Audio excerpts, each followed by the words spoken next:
समय में जो पैदा होता है वह अनिवार्य रूप से रूपांतरित होता है। जीवन मूल्य भी समय की उत्पत्ति है, उपज।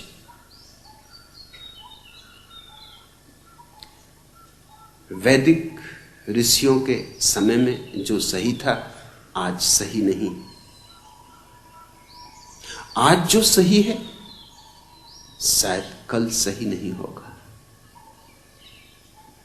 रोज जागरूकता से देखते रहना जरूरी है कि समय की धारा जब बदले तो हम भी बदले। लेकिन हम कल में जीते और अस्तित्व सदा आज है। हम होते हैं कल में, बीते कल में, और अस्तित्व है आज। हमारा तालमेल टूट जाता है, इससे महादुख पैदा होता है, इससे नरक निर्मित हो जाता है। क्योंकि हम हमेशा चूकते चले जाते हैं। वर्तमान से संबंध ना हो पाए तो परमात्मा से भी संबंध हो नहीं सकता, क्योंकि वर्तमान परमात्मा है और हम रहते हैं अतीत में। हमारी धारणाएं अतीत की वो कितनी ही मूढ़तापूर्ण हो जाएं, मगर हम उन्हें दोहराए जाते हैं, हम पीटे चले जाते हैं। हम कहते हैं हमारे बाप दादों के समय से चली आई। कभी उनकी अर्थवत्ता रही होगी, जरूर रही होगी। वे पैदा इसलिए हुई कि समय की मांग रही होगी, लेकिन अब उनका कोई मूल्य नहीं। जैसे वैदिक ऋषि आशीर्वाद देते थे नव दंपतियों को कि तुम्हारे बहुत बच्चे हों। आज अगर कोई ये आशीर्वाद देगा तो गलत होगा। आज तो आशीर्वाद होना चाहिए तुम्हारे बच्चे बिल्कुल ना हो।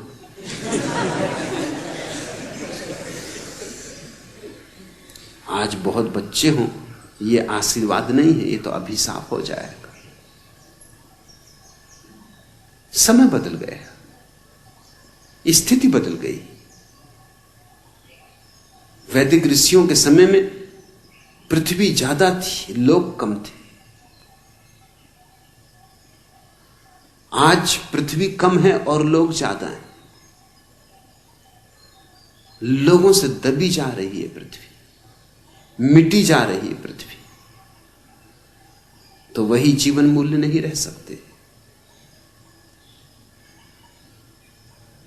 मुझसे लोग पूछते हैं कि संतति नियमन का उपयोग करना, तो जो आत्माएं रुक जाएंगी, पैदा ना हो पाएंगी, उनका क्या होगा?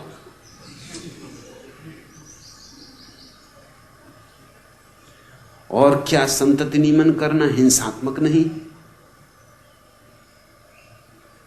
क्योंकि तुमने किसी को पैदा नहीं होने दिया, उसकी हत्या कर दी, होने के पहले ही हत्या कर दी।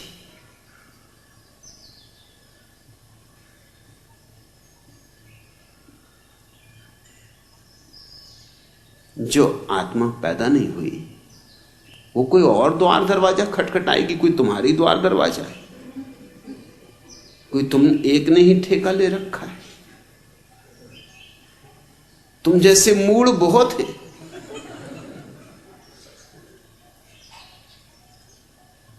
और कोई ये एक ही पृथ्वी है।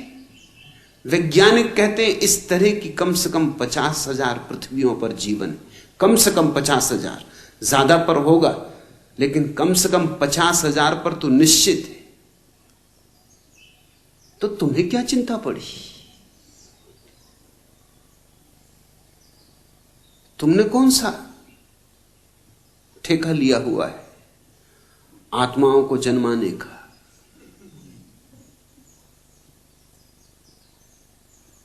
जो चलाता है इस विश्व को, चलाएगा उनको भी, उसकी जिम्मेवारी, उसकी समस्या वो समझे। तुम क्या परमात्मा की समस्याएं हल करने बैठे हो? तुम अपनी सुलझा लो, उतनी बहुत।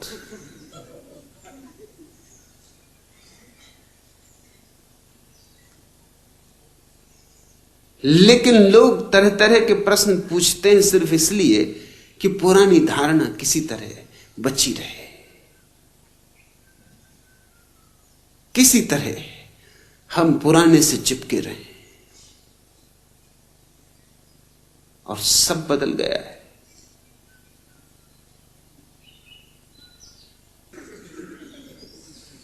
तुम पूछते हो सत्यानंद क्या जीवन मूल्य भी समयानुसार रूपांतरित होते हैं? निश्चित ही सभी चीजें बदलती हैं, बदलनी ही चाहिए, बदलना ही जीवन का क्रम है और बदलना शुभ भी है। बदलती है इसलिए तो जीवन नया रहता है, ताजा रहता है, प्रफुल्लित रहता है। इस देश में नहीं बदलती, यही हमारी अड़चन है। इस देश में सब सड़ गया है, सब गंदा हो गया है। इस देश में आज तो है ही नहीं, बस कल ही कल। रामराज्य हो चुका, स्वर्ण युग हो चुका, सतयुग हो चुका, सब हो चुका। अब हम यहां क्या कर रहे हैं? कोई ये पूछते नहीं कि अब तुम क्या कर रहे हो। जब सब हो ही चुका तब तुम भी हो चुको। अब तुम क्यों नाहक कष्ट उठा रहे हो? अब कुछ होने को तो बचा नहीं। अब तो कलयुग ही कलयुग है, दुर्दिन ही दुर्दिन। अब तो दुख ही दुख है। अब सार क्या है जीने में? हम कुछ भी बदलना नहीं चाहते। महावीर ने कहा था अपने मुनियों को कि नंगे पैर चलना। कहने का कारण था क्योंकि उस समय जूते बनते थे, वो सिर्फ चमड़े के बनते थे, और चमड़ा तो हिंसा होगी, पशु मारे जाएंगे।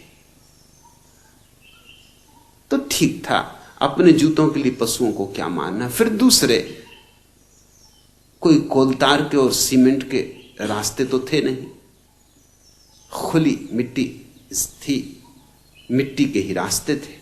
मिट्टी पे चलने में कोई अस्वास्थ्य नहीं, मिट्टी पे चलने में तो स्वास्थ्य है। हम भी तो मिट्टी के बने हैं। मिट्टी मिट्टी से मिलती तो जीवन पाती। तो अगर तुम कभी नंगे पैर थोड़ी देर मिट्टी पर रोज चलो तो लाभपूर्ण है, स्वास्थ्यप्रद है, हर्जा नहीं है जरा भी। मगर अभी जैन मुनि अभी भी चले जा रहा है कोलतार की सड़क पर, सीमेंट रोड पर।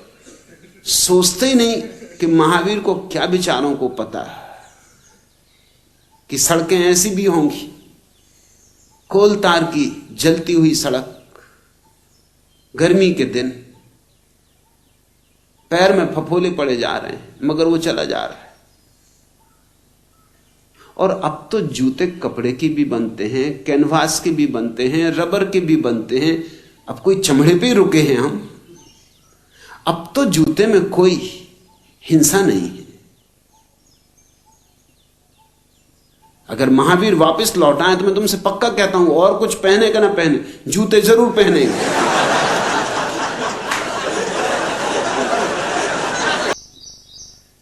लेकिन जैन मुनि लकीर का फकीर है, वो कैसे पहन सकता है? पैर में फफोले पड़ जाते हैं जैन साध्वियों के, साधुओं के, कपड़े बांध लेते हैं उन पर। मेरे पास एक दफा जैन साध्वियां मिलने आई, उनके पैर में फफोले, घाव, उन पर वो कपड़े बांधे हुए। कपड़े भी उन्होंने इस तरह से बांधे हुए कि करीब करीब जूते का काम दे रहे हैं। मैंने कही मतलब क्या है?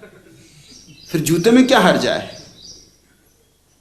इतना चिंधियां बांधी हैं कि वो करीब करीब जूते का काम ले रही हैं उन चिंधियों से। इतनी गंदी चिंधियां ढोने की बजाय कपड़े के जूते में क्या हर्ज? उन्होंने कहा आप कहते हैं तो हम भी समझते, मगर शास्त्र में नहीं लिखा है।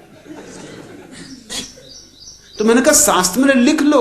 शास्त्र का कोई, शास्त्र क्या रोक सकता है? मेरे पास ले आओ, मैं लिख देता हूं। शास्त्र की क्या हैसियत है जो रोके किसी को? अरे शास्त्र अपना है कि हम शास्त्र के? समय बदलेगा तो सभी मूल्य बदलेंगे, और वही जाति जीवित होती है जो समय के साथ बदल जाती है। वही व्यक्ति जीवित होते हैं जो समय के साथ बदल जाते। यह देश मुर्दा है, कब्रिस्तान है, एक मरघट है, बड़ा मरघट जिस पर महात्मा धूनी रमाए बैठे। बस धूनी रमाने का काम, और कुछ काम बचा नहीं है, सब काम पहले हो चुका। अब तो निष्काम भाव से मरघट में बैठो, धूनी रमाओ, राम राम जपो। कुछ बचा नहीं जैसे हमारे हाथ में करने को। सारी पृथ्वी कितने महत् कार्यों में संलग्न है।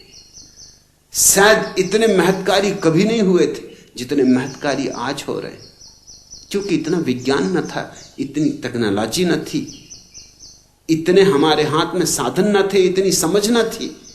आज सब साधन है, सब समझ है। आज हम इस पृथ्वी को स्वर्ग बना सकते हैं, मगर ये पुराने मूल्य और पुरानी धारणाएं हमें नरक से बांधे हुए हैं।